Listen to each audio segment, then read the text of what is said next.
Hey, it's Henry Cofield again. Just coming back to let you guys know again that we are starting a chat. So I want to keep it real casual, really down to earth about a discussion pertaining to nursing. Again, as I said earlier, one of the things that is challenging about nursing, specifically psychiatric nursing, is that you have to network. You have to be in collaboration. As with any form of nursing, you have to be in a collaborative, networking, supportive environment. So what we want to do is we want to create a on-way, a segue, an onset to where you can get connected. So what do I mean? Because I'm fumbling through my words. What do I mean? What I mean is this. I'm trying to get it set up to where we can have an open forum, an open discussion, to where we can discuss daily, weekly at the very latest, what are the unique challenges that you see happening in the field of nursing, particularly psychiatric nursing. Eventually we may branch off into something else, but right now we're focusing on psychiatric nursing. That's our key. So whatever conversations we're pertaining to are coming from the perspective of a psychiatric nurse. Again, my role is kind of different because I'm licensed in Pennsylvania as an RN and as a psychiatric nurse practitioner, as well as Delaware as an RN and a psychiatric nurse practitioner. What does that mean? That means I'm able to provide both the diagnosing and the therapy. But as an RN, sometimes, you do odd jobs or you pick up odd money, or as my friend said, just an easy hustle.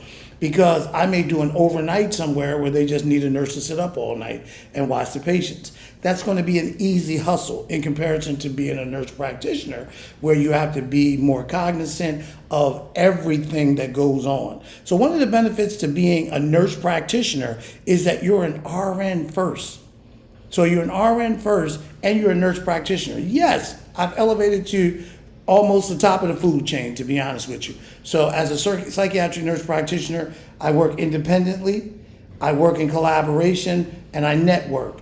And what I do is I provide, again, the psychological evaluations, the biopsychosocials, and can actually do the individual therapy, as well as write the medication management. Medication management for what? For depression, for anxiety, for bipolar, for schizophrenia, and I'm also licensed as an LCSW, meaning I can also do medical marijuana therapy with the LCSW and be able to sign off on the application for medical marijuana as a nurse practitioner.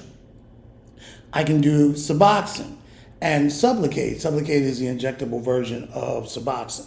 So you can do the assessment, do the evaluation, and write the medication. So my situation is very unique in and of itself. In addition to that, as I say, I'm an LCSW. All that being said is just for background information. The challenges that are unique to me may be different for someone else, but it's still a challenge. So I'm here to offer any kind of guidance I can, insight, just a perspective that may be different.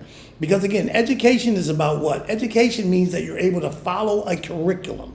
That's what education means. Education doesn't mean I'm better than you or you're better than me. None of that. Whether you're a judge, whether you're a lawyer, whether you are a doctor, whether you are a CEO of an organization, an entrepreneur. What separates those two from the more formally educated is the application of information.